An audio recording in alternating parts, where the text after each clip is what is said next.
প্রতিবারের মতো এবারও কানের রেড কার্পেটে হেঁটেছেন সাবেক বিশ্বসুন্দরী ও বলিউড অভিনেত্রী ঐশ্বরিয়া রাই।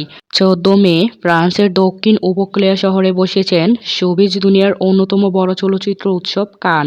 ১৬ মে গডফাদার খ্যাত নির্মাতা ফ্রান্সিস ফোর্ড কোপোলার নতুন সিনেমা মেগালোল পুলিশ এর প্রিমিয়ারে লাল গালিচায় ভাঙা হাতে হাঁটতে দেখা গেছে ঐশ্বরিয়া রায়কে।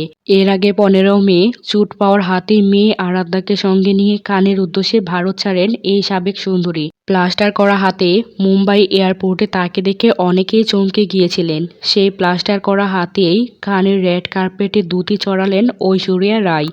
অভিনেত্রীর রূপের জৌলুস আর সাজসজ্জার পাশাপাশি তার ভাঙা হাতও নজরে এসেছে অনেকের। প্রতি বছরের মতো এবারও ঐশ্বরিয়ার পোশাক ছিল আকর্ষণের কেন্দ্রে। রেড কার্পেটে অভিনেত্রী হেঁটেছেন ফাল্গুনী সেন পিকের কালো সোনালি গাউন পরে। গাউনের লম্বা টেইল নজর কেড়েছে সবার।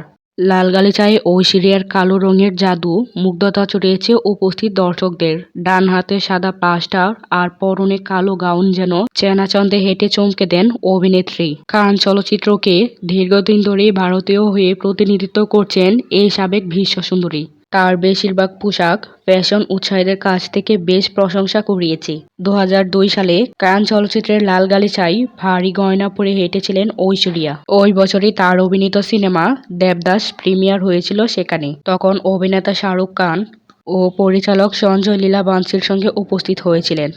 এরপর থেকে প্রতি বছরই কান চলচ্চিত্র উৎসবে হাজির হয়েছিলেন সাবেক এই বিশ্বসুন্দরী। প্রায় ২ দশক ধরে কান চলচ্চিত্রে একবার এক এক রকম ফ্যাশনের ড্রেস পরে প্রশংসা কুড়িয়েছেন সাবেক এই বিশ্বসুন্দরী। দর্শক, কান চলচ্চিত্রে ঐশ্বরিয়ার লুক, পোশাক ও ফ্যাশনেবল আপনাদের কাছে কেমন লেগেছে তা অবশ্যই কমেন্ট করে জানাতে ভুলবেন না।